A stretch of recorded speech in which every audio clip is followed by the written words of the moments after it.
Oh my goodness, guys. Okay, so we have a good group. Oh my gosh, we're gonna have so much fun. So ChatGPT is my favorite thing to be talking about and like playing with right now. I don't know if you could tell. It's been so much fun.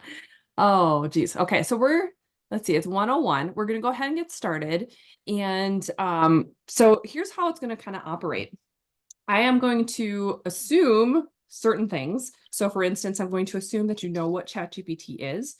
If you do not, then leave me a comment or raise your hand and let me know right now, because otherwise I'm going to go through assuming that you have at least a base understanding of chat and how it works. Everybody good? Yes? Okay, cool. I was going to say, hey, if not, we've got some problems. So with chat, with custom chats, or custom GPTs, the thing that you obviously have to have is the paid membership. Now, even if you don't have it right now, it's not a big deal. You'll be able to see kind of how the process works because I'll share my screen so that the whole thing is very obvious to you and how it works. And I'm going to give you some examples. Hopefully you got the sheets, the printouts that were in the email. And if not, let me know. It'll go out again with the replay so that everybody has the opportunity to download them again. But I figured let's get everybody on the same page up front because there are some custom GPTs that I don't want to forget. So I was brainstorming it all out and putting it on a piece of paper because there's so many different ways to be able to utilize these things. And what's been really interesting is I am finding that there is some interconnection with them. So even though you have a separate custom GPT, it will kind of understand based off of your account.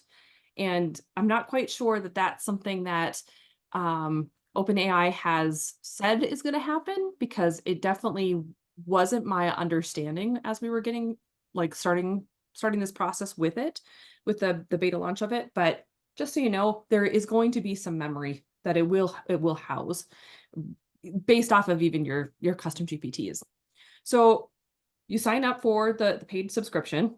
And once you get approved, if you haven't been approved yet, or if you haven't signed up yet, it takes right now roughly about 3 or 4 weeks to get approved. So just be aware that it will take you a little bit of time. There's a wait list, and I think it's because of the computation power that's happening with these custom GPTs. They weren't quite, I don't think they were quite prepared to see the, I don't know, explosion of all of this, to be honest. There's so many uses for them.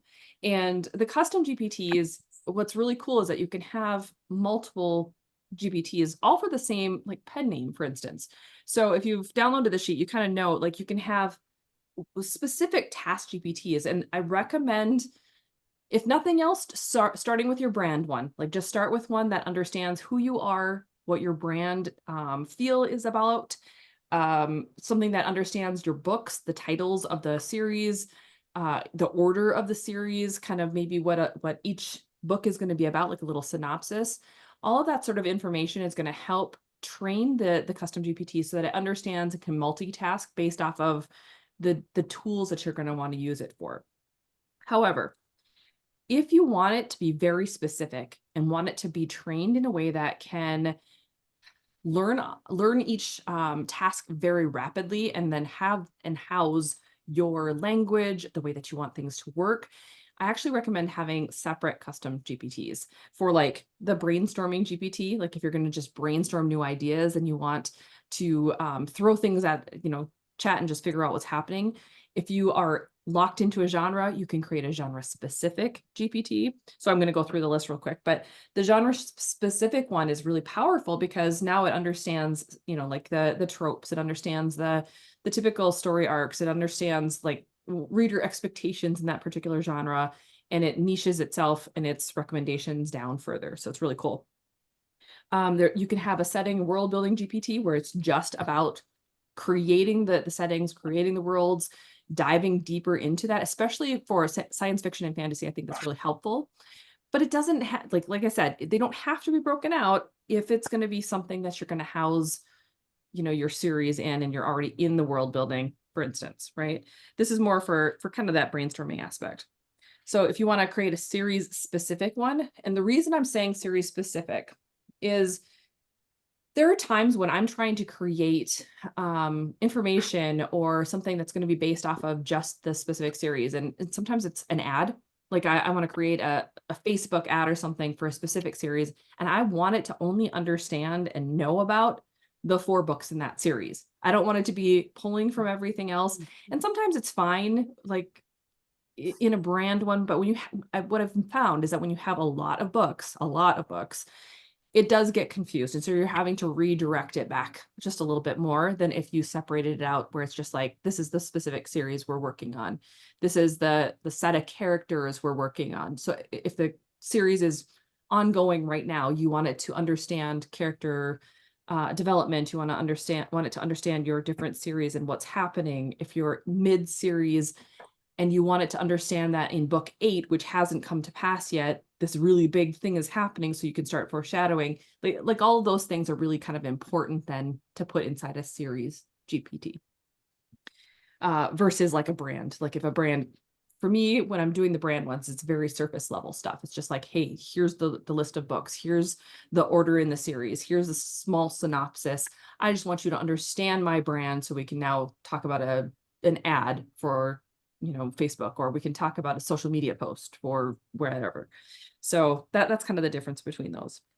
You can create a dialogue enhancement GPT. So if you're trying to get better at your dialogue, if you want it to focus solely on dialogue and the way that it works and making sure that your characters speak and sound different, like very vastly different, you can train a GPT to create its recommendations solely on that, which is really cool. So if, for instance, I have a character in the book that I'm finishing up right now, Dirty Books, and she is really self-deprecating and funny and silly, but I'm not always funny and silly. I'm not always in that place. And so sometimes I'm like, okay, chat, take a look at this chapter. Is there anywhere else that Carly would be really funny? Like, can you help me out here? And it'll give some recommendations on where you can, amp up the humor or change the dialogue just a little bit, or it will point out different aspects like, oh, you use this dialogue tag, too many times, for instance, whatever. Super helpful stuff. I know for me, dialogue tags are not my favorite thing in the world. I hate them. And I do a lot of, she says, he says. And so I'm working myself on making sure I use different dialogue tags. Oh, from middle school. It's really cool. You can obviously have an editing and proofreading GPT, but for me, it's also been really cool to use as a critique partner. So if you're trying to figure out if the scene is working, figure out if your chapters are working, figure out if the overall arc of the book is fitting with what you think your genre should be, it can critique partner you right on the spot. It's so cool because it will give you like what's working, what it really likes, why it thinks it works, and areas of things that you can work on, like things that you can get better at, or things that you can take a closer look at and improve in the scene if you would like to. And it's so cool because sometimes it will point out different things where I'm like, oh, that's really cool. I didn't think of that. All right. Yeah, I'm going to add that. So it's just neat because it's like bouncing ideas off of that other person, right? The critique partner, or even an alpha or beta reader, if they come back with feedback, it's so nice to just get that feedback, and it spurs those ideas, those neat things to be making your stories better. You can use it. Now, this is something I did not think chat would ever get to the level, and I was so wrong. You can create a co-writing GPT. You can actually train it, especially if you have books already. If you have books where you can import it into a custom GPT, you can create a co-writer who understands the way you write, who understands your humor, who understands your worlds, who understands the characters you're putting in there, and can help you draft a scene so fast that you're going to be amazed. And what's crazy about it is that there are times where it's like, I'm not quite sure how this scene will look. Like I'm like, okay, I know what I want to accomplish in it, but where could it be set? Like, let's just have a chat with chat, right? I will open up my custom GPT for whatever genre it is and just start a dialogue. Like, okay, we left off on this chapter. This is what was happening. What do you think we should do in this next one? It will give me a list of information on what it thinks would make a really great dynamic scene based off of what it knows. And then we'll start going, okay, yeah, I like that. Let's include this, and this. Now let's start drafting.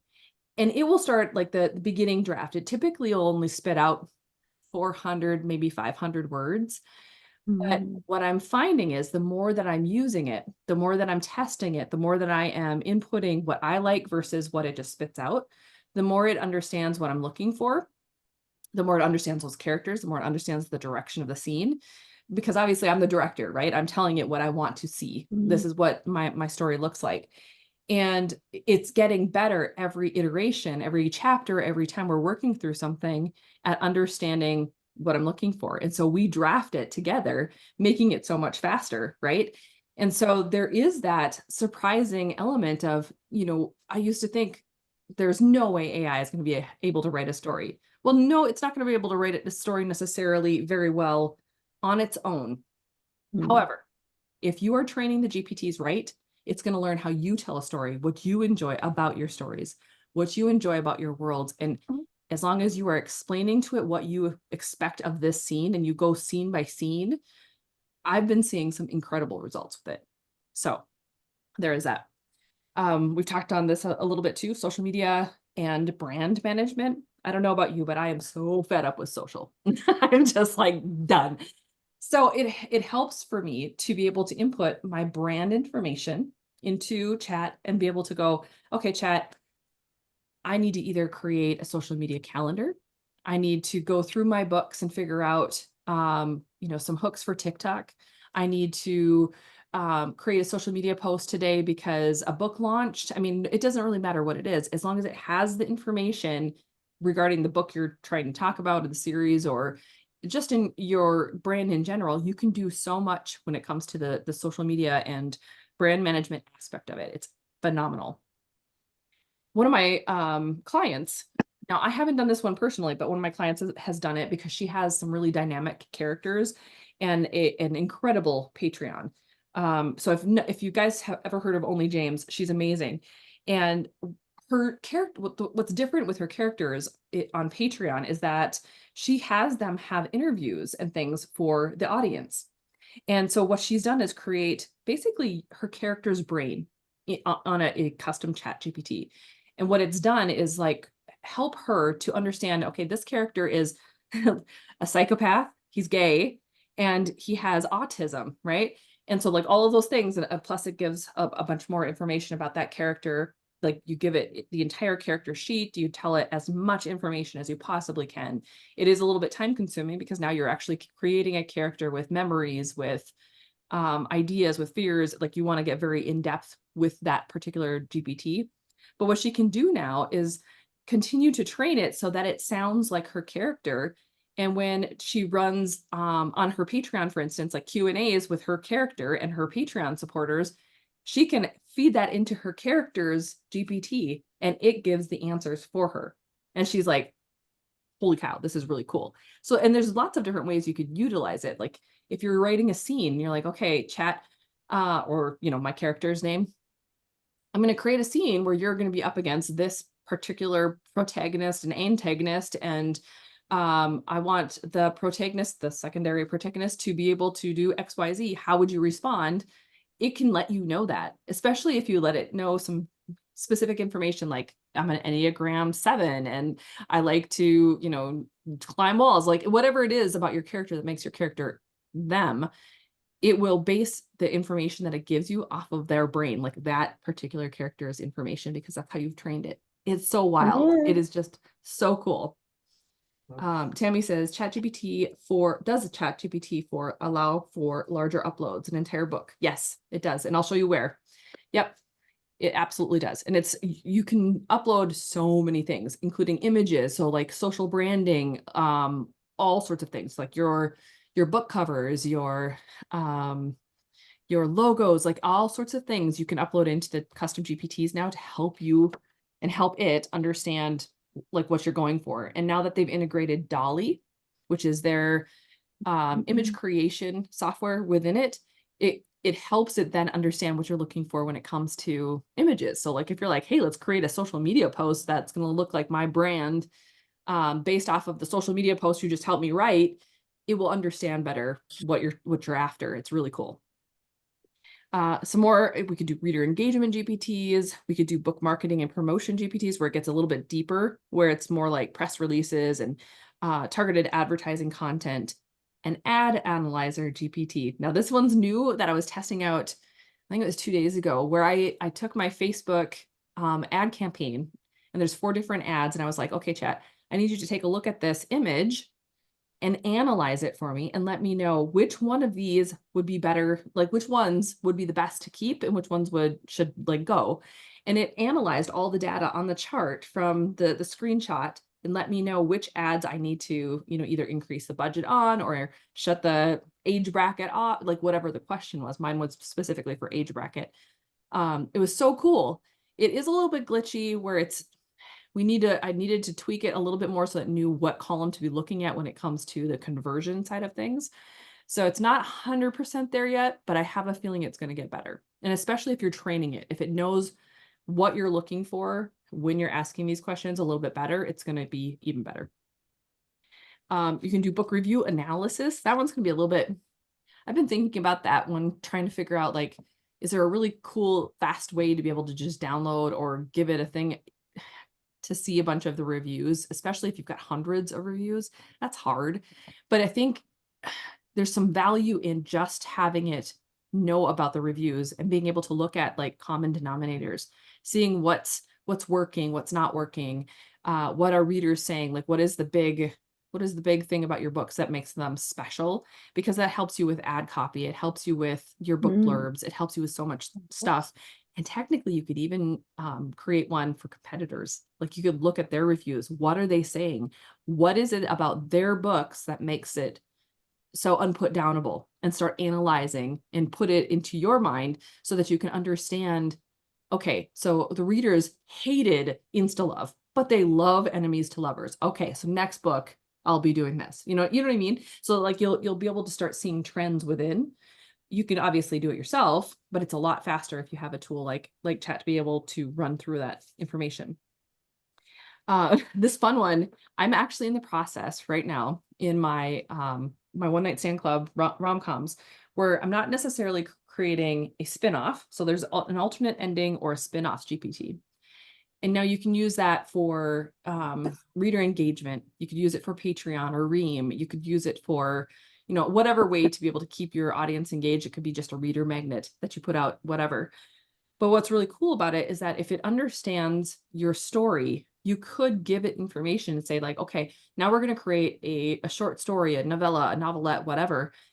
And it's going to be from a different character's perspective, or we're going to talk about a character that maybe you haven't seen. And rather than it being rom-com, it's going to feel more mystery, or you know what I mean? Like there's different ways to be able to do it, but it's really about that reader engagement. It's about giving the readers something that is an exclusive look into something. And it helps you to write it obviously faster. It helps you to put your creative ideas down quicker. It's really a neat concept that I'm even playing with. So those are the custom GPTs I could think of when I was going through, and the sky's really the limits. Like if you come up with your own, if you think, hey, you know what, I really wish there was a GPT for this, or I really wish chat would understand this, that's where you go, hang on a second, I bet you I could. I bet you I could create a custom GPT to make this thing work. So what we're going to do, it does understand Enneagrams, Dan. Yeah, super cool. Let's see here. Steph says Amazon's review AI is pulling out key terms across reviews now. That's good. Okay, cool. I hadn't seen that yet, but it's so nice to be able to see like the information on reviews. Super, super cool stuff. Okay. If there are any other questions, let me know, but I'm going to swap. I mean, we'll have a Q&A at the end too, but I'm going to show you my screen so I can show you how this is going to work. Okay. All right. See if I can figure out where the heck share screen. Oh, it's the green one. That's why I'm missing it. It's like bright green on the bottom. I'm like, what am I looking for? Okay. So here we go. Can you see the chat screen, guys? Yes? Okay, cool. Okay, so obviously you've hopefully seen chat at this point in time. It should look pretty familiar to you. Right now I'm just in like the normal chat for chat. This is kind of like the default setting, but there are a whole bunch of them. I don't know if you can read it very well, but a whole bunch of them down the side. And now half of them are ones that I've created And half of them are ones that I'll show you here in a second that come actually created from OpenAI, which is really super cool because they put together some and they've trained them well enough to be able to understand certain aspects maybe differently from how we would train it. And so it's worth the time just to play around with them and like see how it works or see if it's something that you want to test out. Like the coloring book hero, you can create like coloring book images based off of your own images. It does have a creative writing coach that can help you with your creative writing efforts. It's not going to obviously be as specific or detailed as if you trained it with your information, but it's pretty cool. I have a sous chef in here and it understands that like I'm trying to eat keto or at least keto. No sugar, no grains is technically where I'm at. And it knows that my husband is carnivore. So when I'm like, I have no idea what to eat, here's my stuff in my kitchen, tell me something to make. It can give me some recipes. It's really cool. And that was a one from OpenAI. Data analysis is also from them. And then you'll see this UF Muse, that's me. That's Urban Fantasy Muse. Author Revolution strategy. So that's for me, that's one that I created. I have a tech strategist for one of my clients. Cosmic Dream is one of theirs.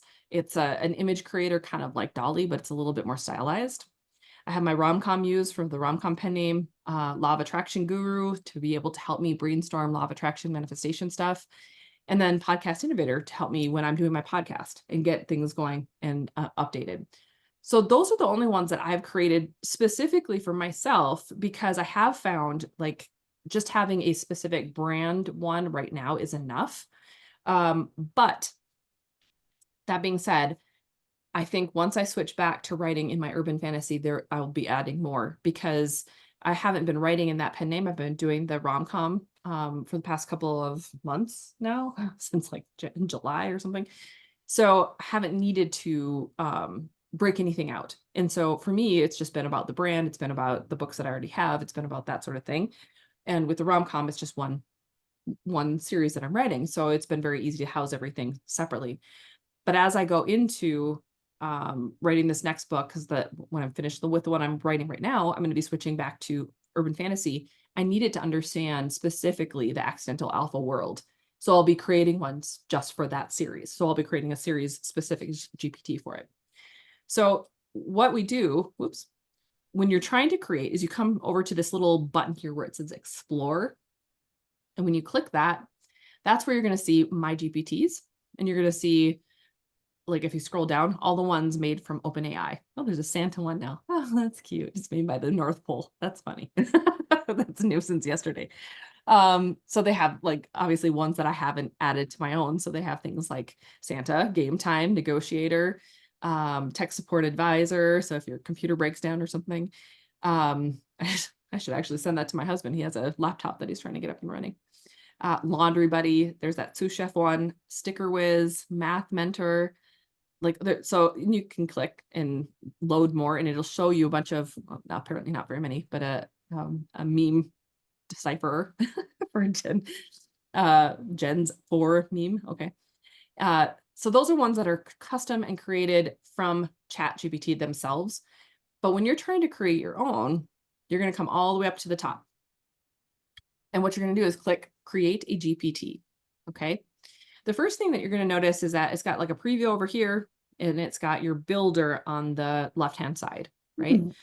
So the way that I have used it is in the very beginning, I use the builder side of it where I'm going to treat it like it's my friend and we're coming up with the idea of something that we want to make. So I will tell it like, okay, if I'm going to create a series specific GPT, I'm going to say, okay, hi chat, I want to create a series specific GPT that's going to understand my series. Here's the series name, Accidental Alpha. I want you to be able to understand all of the characters. I want you to be able to understand the world building. I want you to understand the nuances of the storytelling and the overall arcs. Here's what's happening in the next 2 books that I'm writing. I want you to be aware of what's happening in book 5, as well as book 4 when we're creating it. And then I will upload all of the books previously to it. I would just let it know all of that information. treat it like a friend, like you're just explaining everything to a toddler friend or a friend who has no idea what you're trying to do. Give it as much detail as you can. You hit enter and it's going to start kind of doing its own thing. The first thing it'll do is be like, oh, okay, great. We've got this stuff saved. Let's give it a name. Let's give our GPT a name. And so then you're going to create a name with it. It'll ask you to create an image. So rather than having this little square here, it will create an image through Dolly.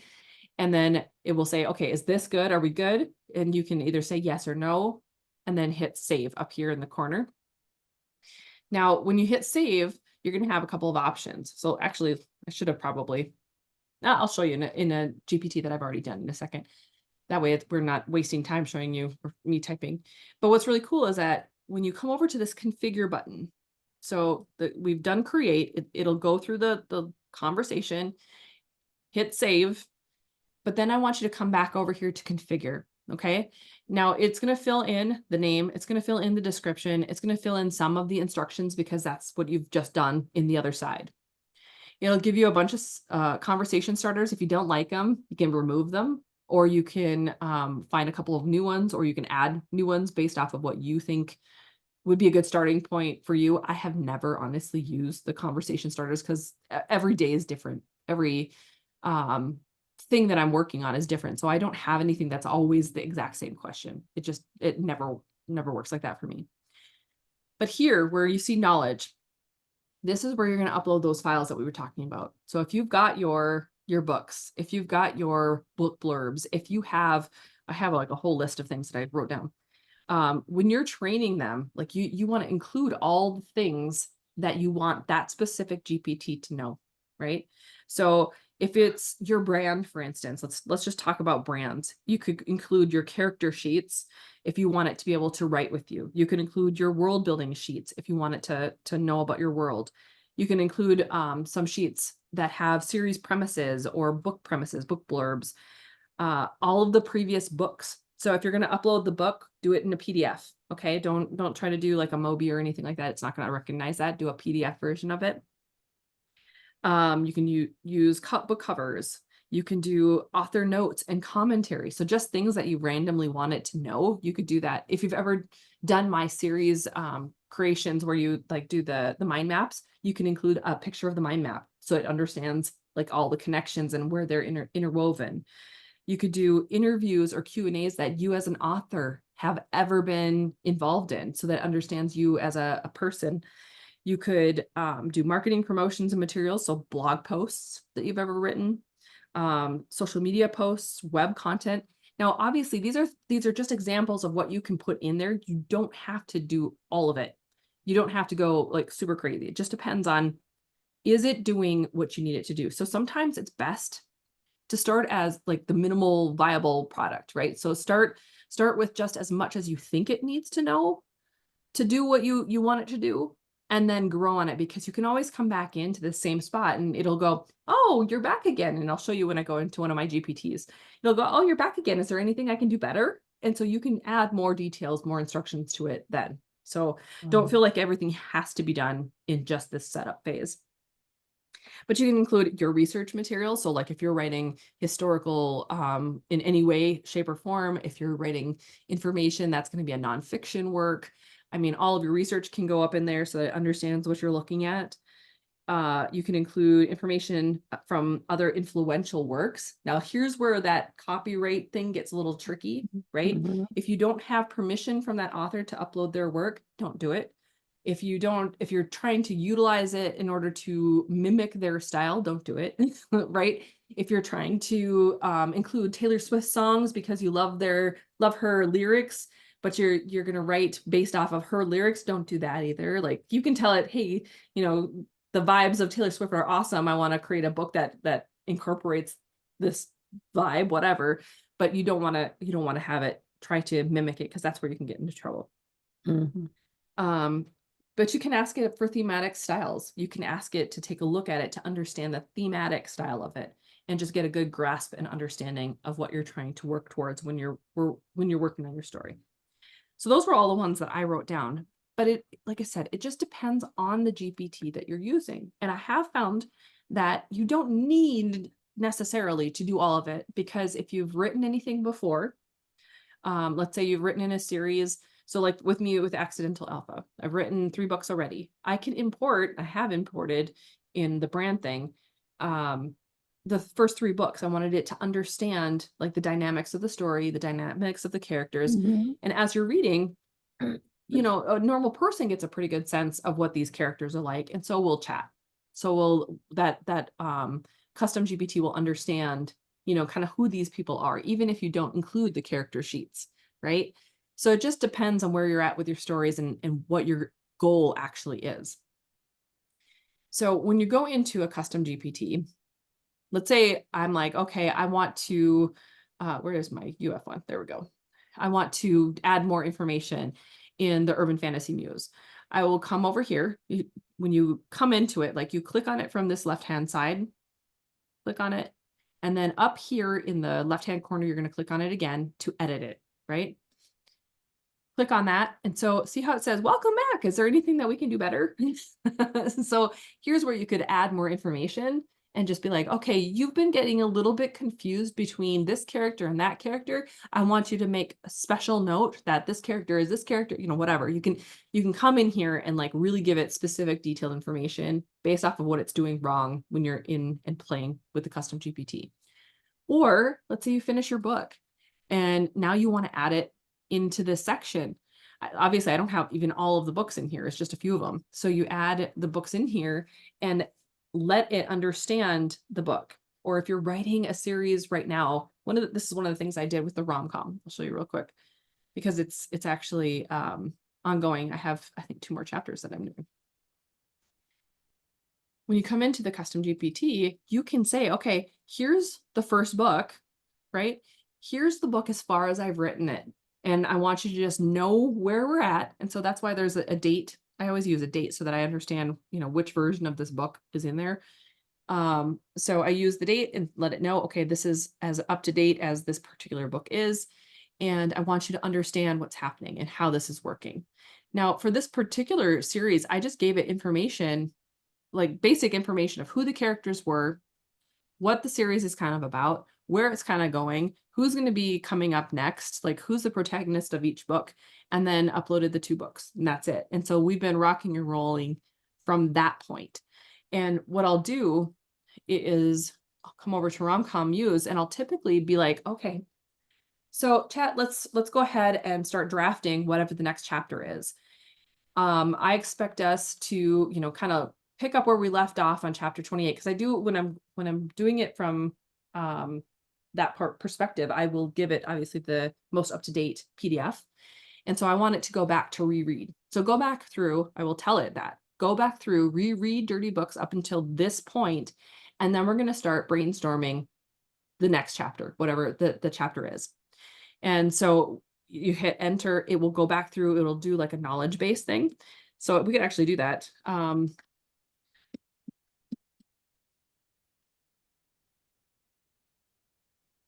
I'll just show you what it does.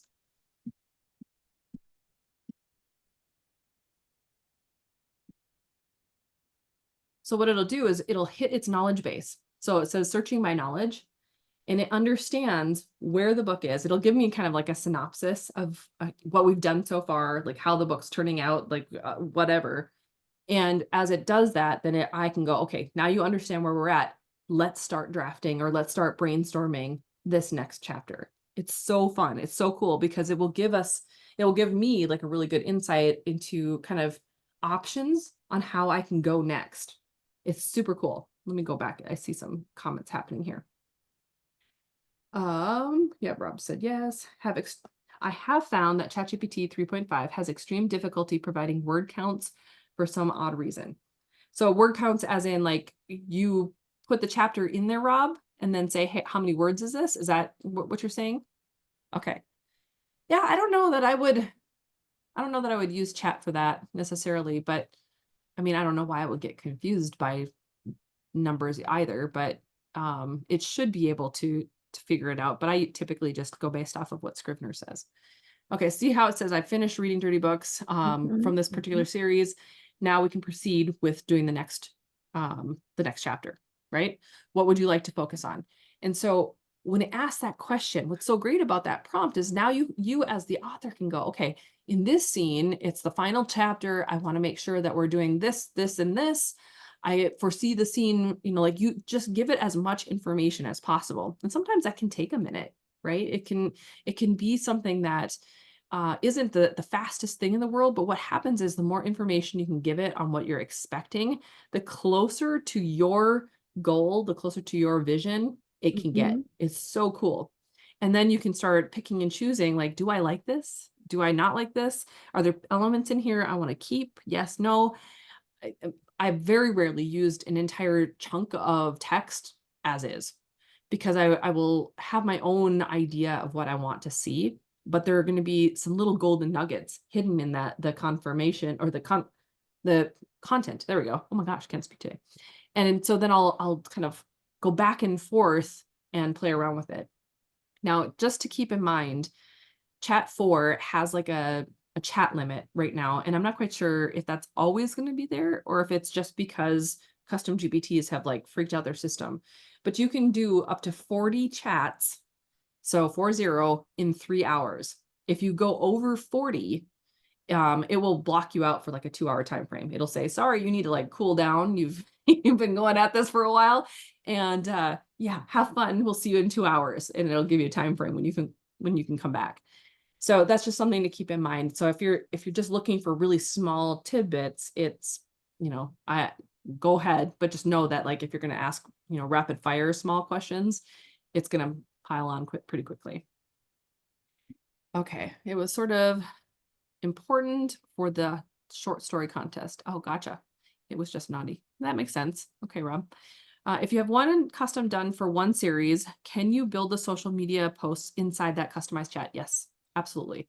You can. The only thing that I've found as to why you would want to, Terry's coming in, why you would want to create separate ones is if you have a specific goal in mind for a specific social account and you want it to only remember like what those goals are around your social account. So like for instance, TikTok, like if you have a very specific goal and you want it to be understanding, the setup, the hook, the payoff, whatever your goal is when it comes to TikTok, and you only want it to remember that within your book scheme and your brand, then you'd want to create that separate GPT because that'll help it maintain its structure. It gets a little confused otherwise. Like if you're doing a lot of different things and it isn't necessarily focused on your goal of what you're trying to do, it can get a little confused. However, if you remind it of your goal or if you tell it your goal in your prompt, again, being specific in your prompts is so important. So if you can get as specific as possible, that's how you get around the having to have all the different custom GPTs. So that's why for me, I only have the two, right? I've got the UF one and I have the main one, the rom-com one. And so I can go in there and be like, okay, rom-com muse, we're going to create a social media post. The goal is this. I want it to be funny. I want to make sure that it's going based off of this particular book. Whatever information I need it to know, I will give it as much of that as humanly possible and let it rock. And if it doesn't come out with the same thing, what's great about chat is that you just reprompt it, right? You just say that didn't work, or you can hit this Mhm. little, you see the little recycle arrow, hit it Mhm. again and let it come up with another version of it because most of the time it will give different variations. Sometimes it gets in this weird kick where it tries to do just like a slight different variation. You're like, what are you even doing? I'm hitting like redo because I don't like what you're doing this time. Like, what are you doing? And then eventually you have to reprompt it if it gets like that. But it's really great to be able to just see what it comes up with. And I don't believe if you hit the redo, it doesn't count as a new as one of your 40 prompts. So it's nice to be able to do it that way. Okay. Reggie says, do you write in Scrivener? If so, do you copy then paste the answers inside Scrivener to do your actual writing? Yes, I actually do. So when I'm in here, if it gives me information that I like, I'll just hit the little clipboard and then pull it over into Scrivener and start because it pieces it out. It puts it in like chunks. And most of the time I'll be like, yep, I like that paragraph. Nope, that one can go. It's almost like swipe. It's like, yep, I like that one. Nope, not that one. Let's rewrite that. Nope, yes, I like that one. Nope, not that one. Or sometimes it tries to, like, if you give the entire scene, if you try to tell it the entire scene, it will condense it all into like 500 words. And so then you're trying to like expand it. So I will write a little bit. I will clear up like the first 300 or 400 words, put it back into the chat and say, okay, hey chat, here's the beginning of the chapter. We need to slow this down a little bit.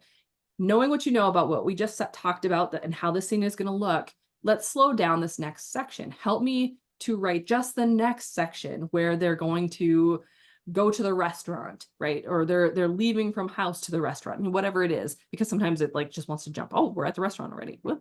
And so it's nice to just create it, put it back in there and say, this is what we've got so far.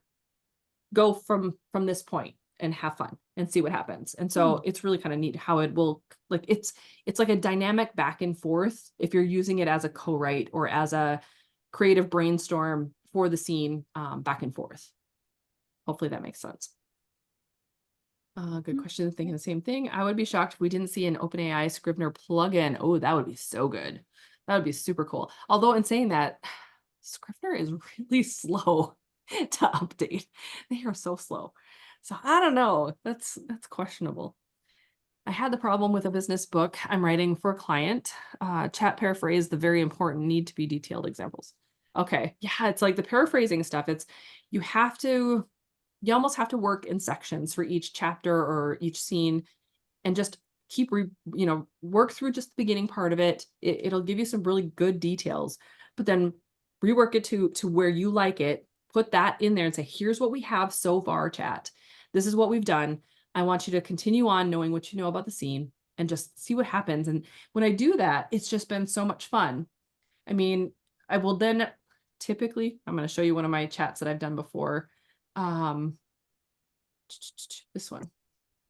I don't want you to be like, oh, look at what just happened, but I'll show you the stuff. You got to read the book, guys. Okay, so let me start at a beginning. There's some dirty words in here. Oh my gosh, guys. Trying to find where I would have started. Here's the revised chapter. We added more information. I want to be able to get them to question more information. So then I give more of this, like I give the whole scene so far. It's going to be like, oh, your chapter is great, because it always tells you you're so great, which is part of the reason why I love chat.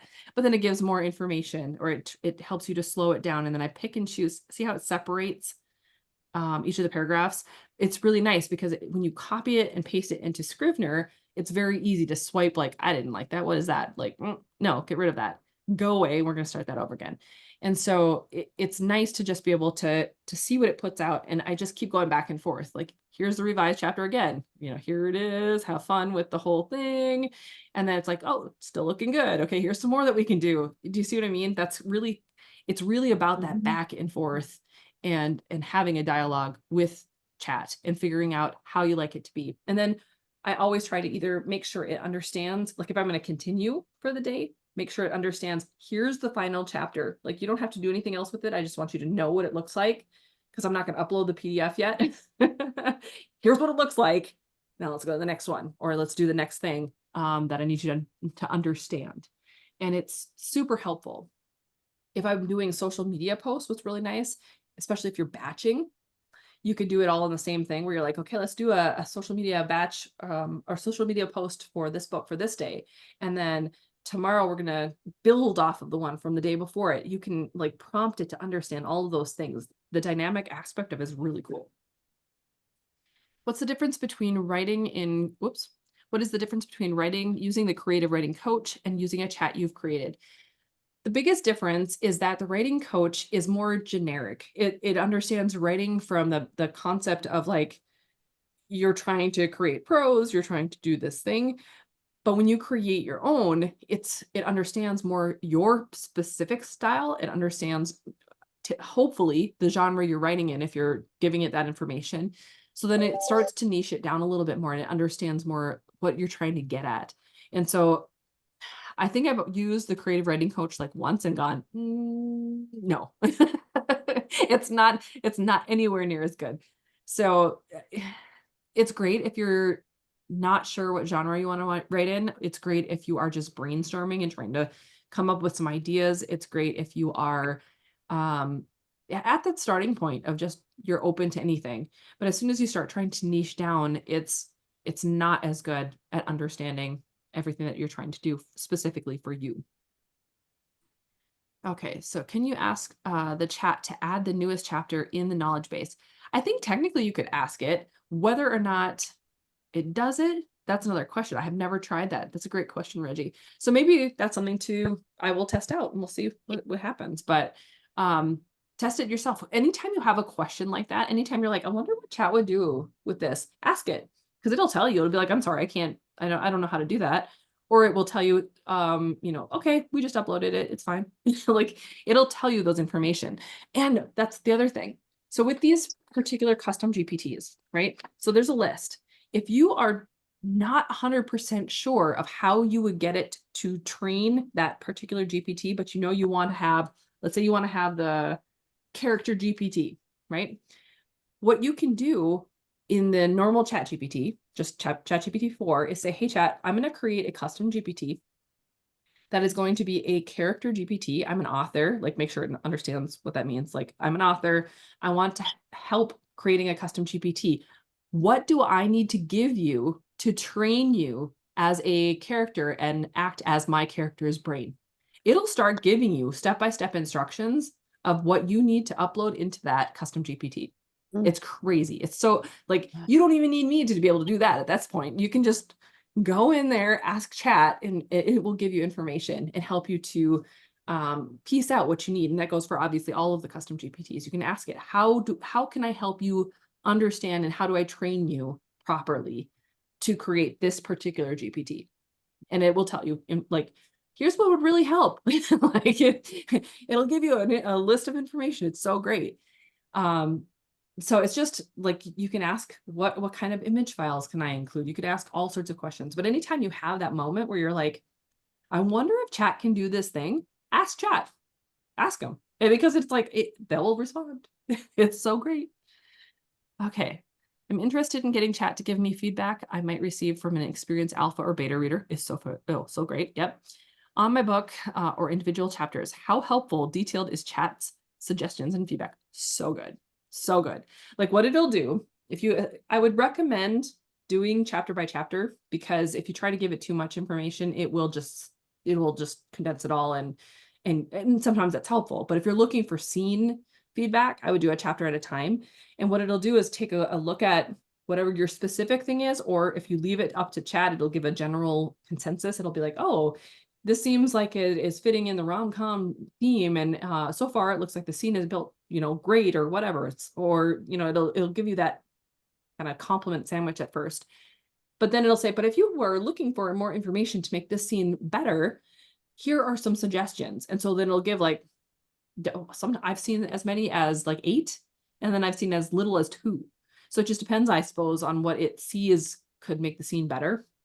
But it's so good because it just, I don't even know, it just understands the scene based off of how you're asking the question. So if you say, hey chat, I need you to go through this particular scene or this particular chapter, I want your expertise and your experience. You could even say, as an alpha or beta reader who loves this genre, what do you think of this chapter? And it will do it from that perspective. It's so neat.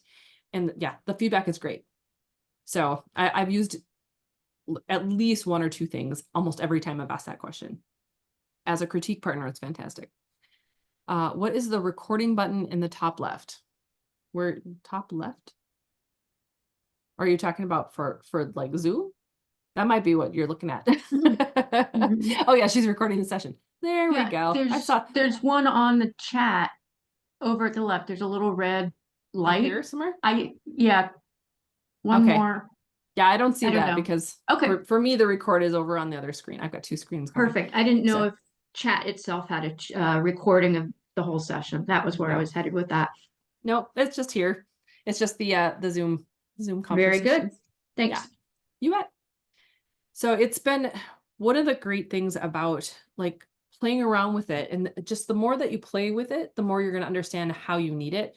So that's one of the reasons I would recommend just starting with your genre specific GPT. So create, you know, an urban fantasy one, create a historical romance one, create a mystery one, whatever, and give it the information about your brand, about your books so far. Give it as much information as you can think to give it. But it don't overwhelm yourself. Like it doesn't have to be everything to understand it. You can just like kind of break it down and give it some highlights and it works just fine. So like with the urban fantasy one, you'll see that it doesn't have all of the books in the configure right now. I just put in a few of them, but it understands, even though this is just generic, it understands all of the books that I do have because I've given it a list and I've told it, you know, what order in the series it is. This particular one does understand the whole of my brand. And so it's really great to be able to be like, okay, I need to create a social media calendar for, you I'm know, watching this webinar. What? January, whatever, and it will give you that specific information Hold on, for let me January, just turn off knowing my. that you have all these different books. Okay. It'll say, okay, let's like Call from customize this whole month for all these different things. So So I good. updated her on everything, Mm-hmm. and Deborah, I but think your unless it's microphone is on, hon. Oh. Thank you. Okay, so any other questions? Anything else when it comes to like the usage of it? I can stop sharing or I can keep going with the share. I'm open to like all questions. It's so much fun and so many different uses to be able to play around with these custom GPTs that I knew that there would be, oh man, it was like there's so many ways to be able to utilize this. And so I knew that there was no way I was going to be able to cover it all in one masterclass without knowing what your questions were. Hey, And it's Reggie. I have a question. So I yeah, just want to make sure that I'm clear. okay. So when we go in, let's say I already have a series. And so I start a chat like a generic, let's say bourbon, you know, Hoodoo, Texas series chat, right? And Okay. I build Yep. that out. I put all of my books in there. Okay. And any information that I want. So every day when I go back to go to work, I'll just start a new chat and just open that up at the top. If you put it into the custom GPT as much information as you think it's going to need each day, yes, you would just open a new chat and it's going to remember everything you've talked about already. If you haven't uploaded, so like, let's say you wrote some of the chapters and you haven't put it into the knowledge base and it's just in a chat, it's kind of 50-50 whether it's going to remember that information from yesterday. Sometimes it will remember if it's in a different chat and sometimes it won't. And so I would make sure like if there's pertinent information before you start a new chat that it in his knowledge banks has as much detail as possible, because that's going to keep it consistent with understanding it. But you could reprompt it too. So like if you put it in there, you put, you know, the new, whatever it is you need from the new chat and it doesn't give you the right information, you could either be like, hey, go back and remember that we were doing this and I need you to you know, get clear on it again. And sometimes you might even find that anyway. So just for an example, like if you start a new chat and it seems like it's hallucinating or it seems like it's not, you know, because it does, it hallucinates sometimes. You're like, what in the world is this nonsense? Like what? Just reprompt it and be like, okay, chat, I think we need to take a break for a minute. Go back through your knowledge banks, refresh your memory on book X, and then we're going to continue. And so then it'll go back, it'll search its knowledge banks, refresh its memory, and then you can continue and it works better. So hopefully that's helpful. Is that kind of what you were looking for? Yeah. Okay. Cool. So let's say we're starting a whole series. So we have the other wonderful course that you taught us. So we have all of that information and we can use the information that we already created and build the GPT, correct? Yes. Yep. Absolutely. And if you can do it in like small PDFs, that's probably going to be your best bet, because then you can direct it to a specific PDF. Like if it's getting a little quirky on world building, you can be like, go refresh your memory on the world building, or If it's getting confused on, let's say, the series premise for book 4, you could be like, refresh your memory on all the books and pay particular attention to the premise for book 4. Like, so keep specific types of information separate if you can.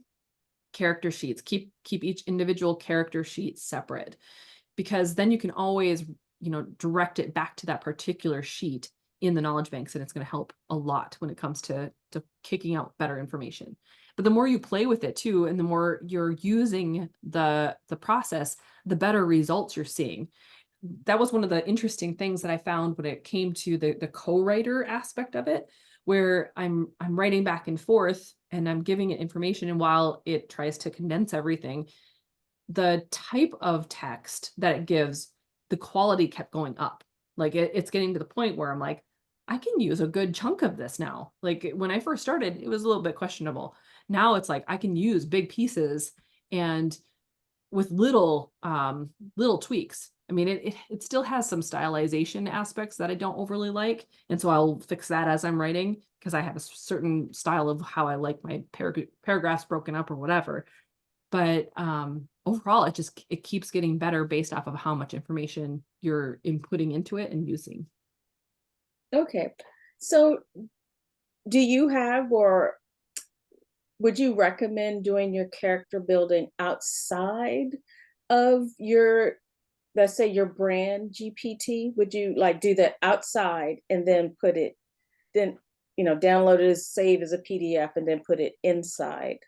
It Does that make depends. sense? Trying to Yeah, ask? yeah. It depends. So if for some reason the brand one understands the types of characters you like to write, and the fact that it, let's say that you only write midlife heroine, urban fantasy. Now, if you wanted to understand that that's the type of heroine you write with your series, and now we're going to create a new series, create some new characters, and you need it to understand what you've already written so that you can maybe tweak it a little bit, make them a little bit different, then I would do it within the brand inside that place. But if I'm kind of just starting fresh and it's a new series, a new whole bit of information, I would have it just be an urban fantasy brainstorm GPT, so that we're just kind of throwing things out there, because I think it can get a little bit swayed, I guess, by what you've already written, by what you've already done. And so if you want things to be fresh, or you want them to be slightly different, it's nice to be able to kind of come at it with a GPT that's completely unaware-ish. I mean, it's still going to know some of the information because it's housed within your account, but it's nice to try to bring it in from a kind of a fresh perspective. Okay. Yeah, Thank you. so it just depends on what your goal is, really. So if you don't care that it's looking at your whole series as a whole, or if you do care that you want it to do that, then that's really how you would make that decision. Cool beans. Awesome. Okay, Steph says, we talked about Amazon's requirements of AI assisted work in their books. Does this much work in chat move to the AI created work? I'm not quite sure I follow you here, Steph, unless I'm reading it too quickly. In our last chat class that you hosted, we talked about how Amazon will okay chat or AI assisted work, but not AI created work.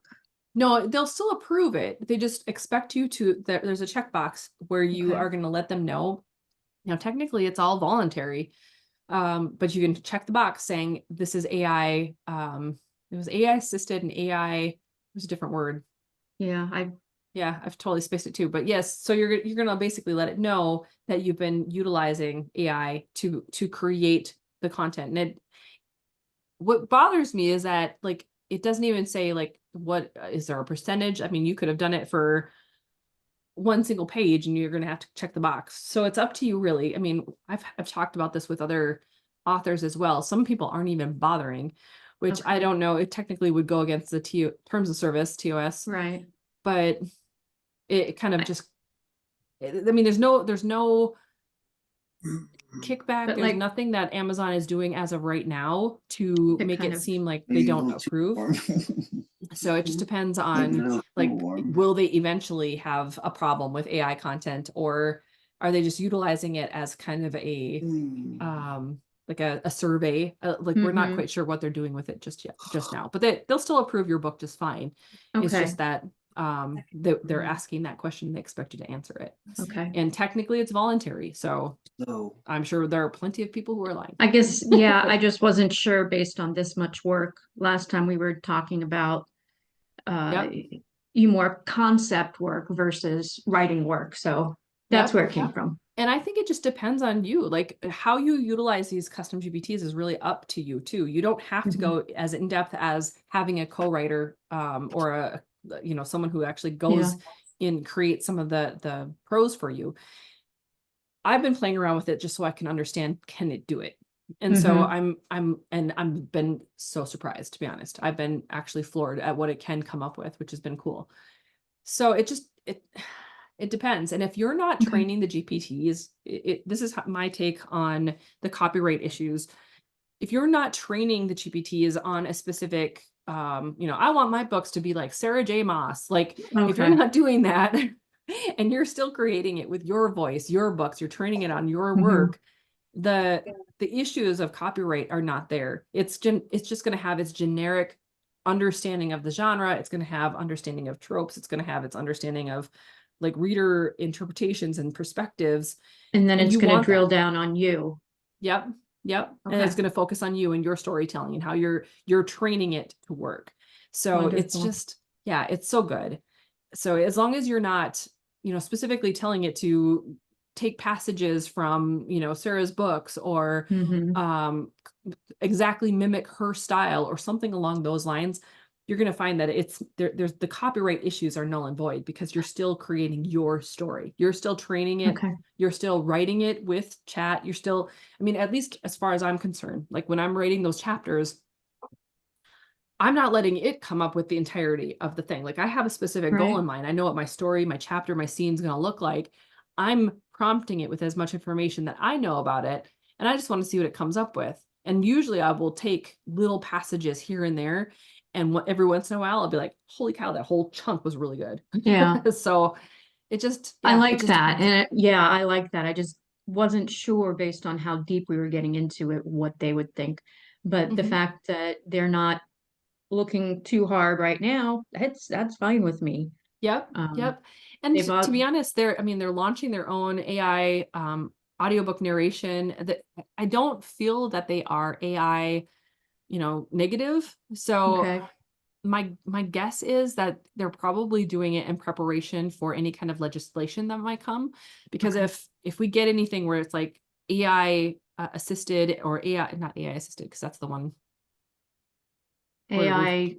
dang it, what is that term? I should have wrote that down.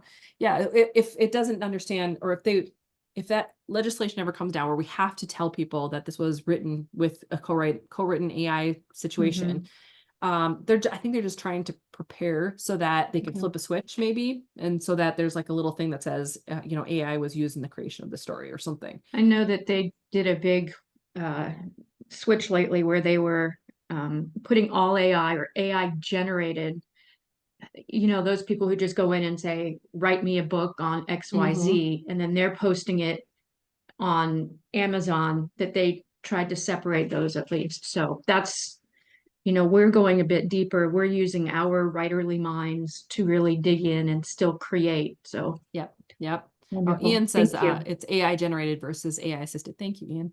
Thank you. I Thanks. think you even said AI generated a second ago. That's funny. Okay, so ironically, ProWriting Aid, Grammarly, and AutoCrit have always been AI. I know, right? They always have. Tammy, you're funny. Okay, I like Joe Penn's POV on this. I created it. What tools I use to create it is nobody's business. That's so true. That's so true because we're utilizing things like Grammarly and ProWriting Aid and AutoCrit, and like all of these tools are just helping us to try to write our story better. So Scrivener. I want, right? Tammy, do you know, how does Joe feel about that AI button on Amazon? Like, would she actually check it or would she ignore it and say no? I'm just curious if you've heard of that. She talked about this at 20 Books and she Did would she? not check it. It's like Even it's if none she of was their using it? business. No, Okay. she would not check it. She refuses. She's Interesting. very, very opinionated about it. And Yep. and I'm honestly, after 20 books and listening to her, and she was on the AI assisted author panel, and it, it was just about a fisticuffs there. It Oh, was like, sure. oh yeah, no, she's but you know what? I agree with her. All of her opinions are very, very valid. Yeah. And I think it's like we've been using Google for how long now? That's AI Right. assisted, Yep. and to get research and get information. So I guess where you draw the line, or where you have to say, I admit that this is AI assisted, is perhaps if you've written the entire thing with AI assistance, like none of Like where your you own put no input into feedback. it. You Yeah. have put no input into it Right. whatsoever. And you know what? There is tons of people out there that are doing that, and they're not going to admit to it, Oh, but they're making sure. shitty work, right? So Yep. we're going to make good work Yep. with the assistance of the AI.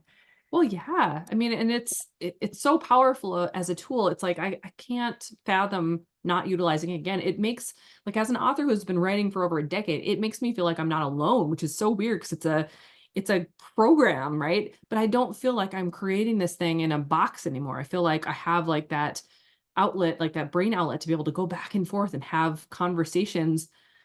I mean, as great as my husband is, he doesn't read everything instantaneously, damn it.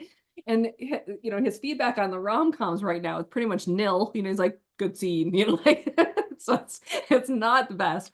And so it's nice to be able to have a tool that gives specific feedback, like that critique partner, like that alpha reader, beta reader, that can give me specific things to work on or look at or play around with, or the idea of. It's so interesting. Okay, let me see. There's a couple more things here where, whoa. Oh, as for clicking the box on Amazon when your book is AI assisted, is that only if you're using words created by the AI? If you write the words and then use ChatGPT as a beta reader for feedback, are you still having to click that box? No, absolutely not. Yeah, so obviously, Tammy was just saying that Joanna would be like, no, regardless. But yeah, no, that would be considered AI assisted because you are having it take a look at your words and giving you feedback on it, and you're taking action. So no, you would not have to check that box at all. And then there's Ian going, geez, listen to me. It's AI generated. Thank you. Even my editor runs my stories through a program for grammar. See, right? Reggie says, could you give us an example of your daily writing workflow and the tools that you use? Do you clean your chapters up before updating the knowledge base? Yeah. So for me, I start like I had just showed you. So I will have like the PDF ready to go based off of all the work that I did yesterday. So it'll be updated in the back end. And then I'll be like, okay, chat, I want you to remember what we did yesterday. So refresh your memory on dirty books, go back through and reread it, because now we're going to work on chapter 36. That's the one that I have to do today. But first I just want you to read. So it'll go back through, it'll reread. Sometimes it just says, okay, I've reread, great, let's move on. And sometimes it'll be like, oh, this is a book about XYZ and this person does this and themes of this book or that. I don't know why some days it gives you more feedback than others. Sometimes it just does. And so from there it goes, okay, so let's get moving. What is it you expect from this chapter? So then I can be like, okay, so we ended the chapter doing this. In this particular scene, we want to start in this location. These are the two characters that we're going to utilize. I want to make sure that the grandma comes back in, whatever. I will give it as much information as possible, giving it like beginning, middle, end of what I expect for this chapter. And then say, can you help me start drafting this? And just see what it comes up with. Because some of the stuff is really good, like I said, and some of the stuff is absolute crap. And it starts with crap, especially in the beginning when you're first training the GPT, but it gets better as you utilize it every single day. And so there are times where I can use, like I said, big chunks of it and just rework a little bit where it's like, that's not quite right. Or if it forgets that Carly is really like witty and self-deprecating, and I'm working through it and I'm not quite sure if it's witty enough, I can be like, hey, we've created this thing. Can we make her just a little bit more witty? Can we remember to use the self-deprecating humor, and it will give a little bit snarkier responses then, or, dialogue from her or thoughts from her or whatever. And so, like I said, we go through, I'll write and work with it. My voice is starting to go. Work with it for like the first, 300 words, get it to the point where I like it, copy it, paste it in there and go, okay, here's the updated chapter so far. This is how I want to slow down the next part of the scene. Let's work on drafting this. So then we'll work on drafting it. We'll just go back and forth until the entire chapter is written. When it's written, then I take it over to Grammarly and I go back through and I just make sure that it's cleaned up, that there's nothing weird or glaring sticking out there.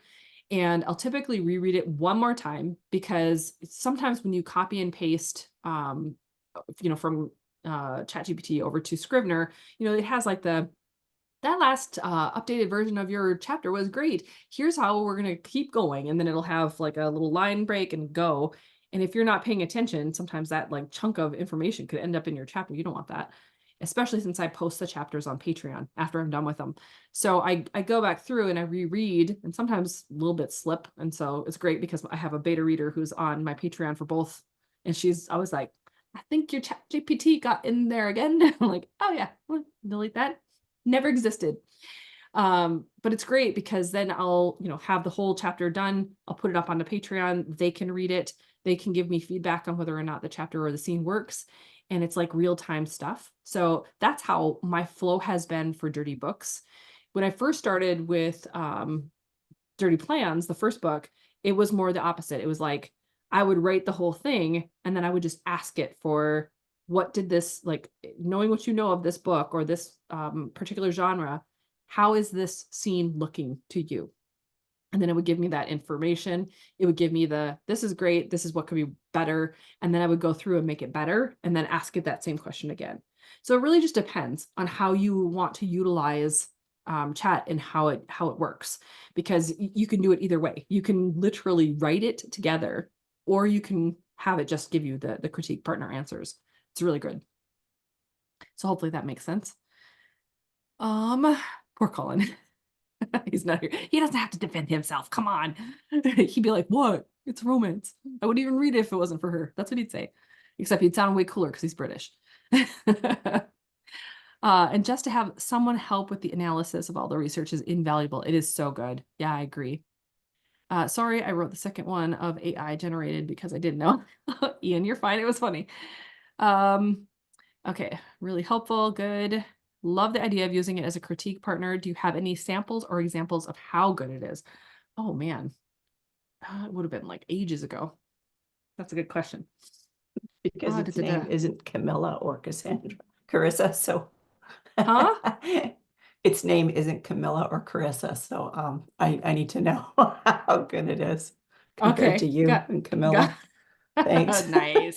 Nice. Dude, I only give you like it's way better than me, because it can go like based off of your specific information, right? It put chapter by chapter. I'm only here like, oh my gosh, that was so great because of XYZ of the whole book.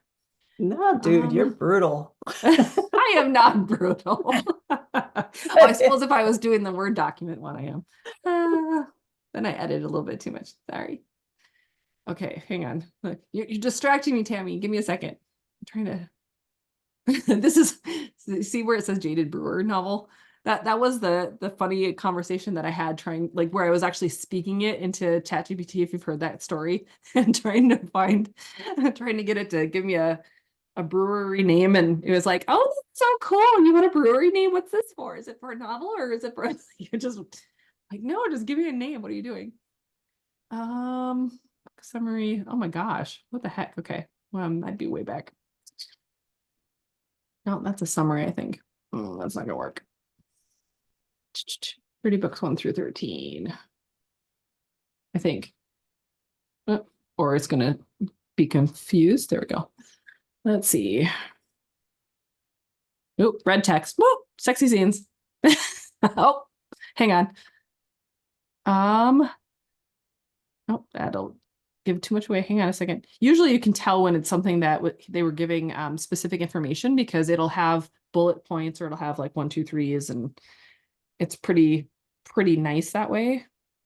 Oh my gosh, this must have been a lot of and that's another thing. If you do write romance, just know, like, if you train the GPT understanding that you are writing a book, that it's in a steamy rom-com genre, whatever, it will get to a point where it won't freak out and it'll just turn things red. And sometimes it will just ignore it altogether. So it helps a lot. to just be able to train the GPT to understand what you're doing. Carissa, So, if you think that you're sharing your screen right now, you're wrong. oh, well, all right. Thank you. Ha! Then you didn't get to see some of those things. Ha ha. Okay, that's fine. Let me share for you quick. I suppose I'll let you. You could have just said something sooner, Tim. So it's gonna give like specific bullet point answers. Like when you're asking it questions, I'm scrolling. So it probably doesn't make much of a difference anyway. But I was trying to find something from Dirty Plans, but I'm wondering if I took it off there. Because sometimes it's like the chats get so long that you're like, okay, I don't even need this anymore. So I delete it out. Here's like, okay, so let's draft chapter 25. This is Dirty Books. So I'm drafting. So I don't know if that actually helps. I just realized I was in Dirty Books instead of Dirty Plans. But so like me, here's the beginning part of this. Can you help me outline some more in-depth information on this chapter? And so it'll give more information. Here's what we would recommend on this particular scene. And then some of this was actually stuff that I actually told it I wanted to do, because otherwise it wouldn't give me information about going over to Jaded Brews or whatever. So then we'd start working on that scene together. It would be further back. I'm just not quite sure where it is. One of the things that we didn't talk about is Dolly. And so do any of you have questions on Dolly? This is Dirty Plans. Or no, that's Dirty Books too. Geez, I don't know what I'm talking about. Yes, all the questions. Okay. Okay, but we'll go there in a sec. Unable to load that conversation. All right, well, that's helpful. Yeah, I don't have any examples, at least not being put on the spot, but I can look for them because there's a lot of stuff in here. There's a lot of stuff. Okay, so when it comes to Dolly, do you know what Dolly is, guys? I mean, I know Lisa does. She's like the image guru. Everyone good? Yes? Okay. Seeing lots of yeses. Good. Okay. Michelle's like, what is it? So Dolly it's basically like Midjourney. So if you've ever heard of Midjourney, the AI image creator, it's very similar to that. But the reason it's more powerful in my mind, I mean, I have a subscription to Midjourney as well. But the thing that I like about Dolly is that when you are writing, like let's say you're in your brand, it understands your brand look and images because it knows your social media images that you've really liked or that fit your brand or your logo or your book covers or whatever. Kind of understands the vibe that you're going for. If you ask it to create a social media post and then go, okay, that's great, let's create an image that goes along with it. Sometimes it can give you some really cool images that are actually like genre specific or that are actually you specific. There was an image I had it create. Can't remember what I was doing, if it was just like a Friday post or something. And I wanted it to be like a writer's desk and they were out looking over the window or whatever. I didn't even ask it to do this, but it included my book titles in the little books that were on the desk next to it. So the books that we're working on, it included like a bunch of the titles. I mean, it was really cool. So you can either utilize it using the Dolly GPT, so where you're just creating an image, that's all you're doing, that's what you're operating under. Or as long as your GPT is Dolly enabled, and you can find out, I mean, most of them I think are default Dolly enabled. You can find out by going into that edit GPT again. If you go to configure, it's going to be down on the bottom here. See how the capabilities it has. So Dolly web or Dolly image generation is there. So if you're in your brand or your genre specific thing, and you're saying, okay, let's create an image that is for the social media post we just did, it's going to be based off of, Midlife Wolf Bite. Let's go ahead and create something that looks like this.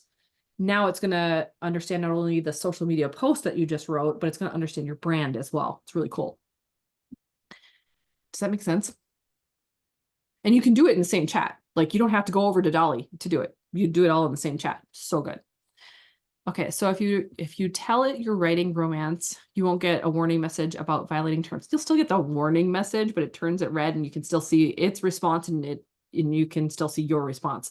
So it's not a big deal. It doesn't really do a whole lot. It just goes, oh, geez, you're writing some spicy stuff there, whatever. But I think OpenAI didn't expect authors and writers and content generators to be the first people hopping on here. For whatever reason, they thought it was going to be like manufacturing places. It was so weird. So it's kind of funny. They're having to kind of scramble and figure out, how to approve some of this stuff. And so as long as you're creating the custom GPT and it understands its usage, they've been a little bit better about that. Can you upload your own images to manipulate them? For example, I have some pictures of deer. Can those be manipulated to have a deer with fangs as a predatory animal as opposed to a herbivore? Sure. You can, when you're in, let's go back over to that GPT quick.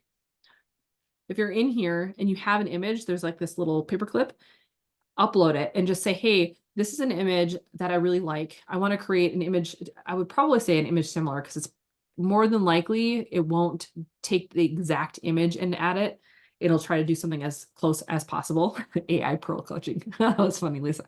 So if you put it in there and ask it to create the image based off of that, I found it works a lot better than if you're trying to use that specific image, because I think there probably is that copyright issue happening there too. Because remember, images, artwork, book covers, like all the things are copywritten. And so you have to be a little bit careful. And so I think that's why it alters it slightly. But as long as you know what you're going for and the vibe that you're going for, and you like this particular thing, it can create pretty much anything. It's great. Does that make sense? I must not have been talking enough today because holy cow, my throat's like dying. Any other questions? Anything else that is coming about? I'm trying to think if there's anything else that I've found while playing with this that has just blown my mind. Like I said, the review of ad optimization, that was pretty wild. It was a little bit confusing. So like I uploaded my my ad thing and just said, hey, I want you to take a look at the breakdown. So like, should I increase like specific age brackets? That would make the most sense. Should I reduce who I send this ad to or whatever? And it gave very specific details. And so it says from the data provided, this age bracket, these ones are great. The 18 to 24 bracket should be optimized and shut off or whatever. Like it gave very specific information, but it did get confused at the results. Like I was looking for specific information on conversions, and it was looking at engagement was the number that you're seeing here, like 9 web purchases. It wasn't correct. It was actually like 60 something or something like that. No, it kept doing it. It was like I kept 44. So I was trying to get it to understand, like, no, you're looking at the wrong column. Like, let's try this again. So do definitely, if you're starting to get into having it analyze stuff like your ads, make sure that you're looking it over and don't just trust everything it puts out, because it's still not 100%. It's not 100% there yet. So hopefully that makes sense. Oops. You can also ask it to give you a visual representation of your scene. That's a good one. Yeah, Lisa, that's a great idea. This was great and came at the right time. I need to come up with a 10-book interconnecting novella short novel series. Ooh, that's going to be great, Reggie. Nice. Yeah, and it's amazing how quickly it can create a bunch of books at the same time. It's so wonderful. Like Tammy, how many did you do, Tammy? It was like 20 something, wasn't it? When you were creating yours? Yeah, 26. Holy cow. So yeah, it can do it wonderfully. Great. All right. Well, are there any other questions? I'm happy to help out as much as you need. Otherwise, if we're good, then we'll go on with our day. I have a question. Yeah, go Terry, go for it. My voice again is not good. Sound like me. Of all the things, of all the days, talking about things being off, I had a chiropractic appointment and it made me late and I missed the first half hour. The minute I drove in my driveway, I'm sitting in my cold car listening to the rest of it. Are out so people can hear it from the beginning? Absolutely. Yes. I'll be sending, like, once we're done, I'll be editing just to make sure, like in the beginning, I was like sitting there going, yep, we got like 24 people. We'll wait here a second. So I'm going to cut off me sitting here sipping coffee. Waiting for this. I was all in and I couldn't believe it because he kept not coming to my room to take the plugs off of me and everything. Oh, I no. to fall and damage my ribs. So Oh it my hurts to gosh. laugh, it hurts to sneeze, to cough, and of course, all I can think of to do is laugh all the time. But I'm a little better. I did it a week ago. It was Ouch. happy birthday to me. Right. And but I heal fairly fast. He said it would take a long time. I decided, nope, it's not going to take a long time. It will take time, but not a long time. Right. So Make that decision. I'm today knowing I'd fully be back in time for this. No. Yeah, I'm put me- hoping that the replay will go up fairly quickly after we get off the call. And then Okay. I'll make sure if you didn't get the sheets downloaded for today, that they'll be the link will be in there again so that you can download those. Okay. Oh my gosh, I couldn't believe this happened to me. There are worse things. I have a sick kid over here today. Well, yesterday he started being sick yesterday, but he's feeling better today. So Well, you just never know what's going to happen. It can I know. get crazy. Make it worse, I was trying to get my jacket when I was there the day before yesterday. I've been going like every other day. And as I went out of the room, somehow I hit my elbow on the little lever to open and close the door, Okay. and big gash out of my elbow. I had Oh a my sweater gosh. thing, so I pulled it up and it was You're a bleeding. And walking disaster. I know. Please tell me that things going to go out of retrograde and things are going to get better. Yeah, Mercury retrograde is a beast. Be afraid. Yeah, I am. Oh, Oh, goodness. Well, guys, I'm oh, not seeing any other questions, so I guess we'll just mark this as the end. And like I said, if you want to hang out, the email should be hang out, but you know what I mean? Like the email should be going out here in a little bit, and you'll be able to watch anything that you missed, or if you want to watch it again, like I will have it as a YouTube video that is private to only those of you who have joined. So that way you can always go back to it and rewatch it. So hopefully that helps you guys out. And I'm sure that there are plenty of things that are going to be changing in the coming days, because I mean, if you took the 4 books, 5 days course, you already see just how much it's changed since October. It's amazing. So this is going to be an interesting year, I have a feeling, when it comes to AI. So, all right, guys, have a wonderful rest of the day. Enjoy your weekend. Stay safe, because you never know with winter. Over here it's raining. So have a Thanks, great rest of the Carissa. weekend. Yep. Bye, Thank you. guys. Bye. thank you. Bye-bye. Bye.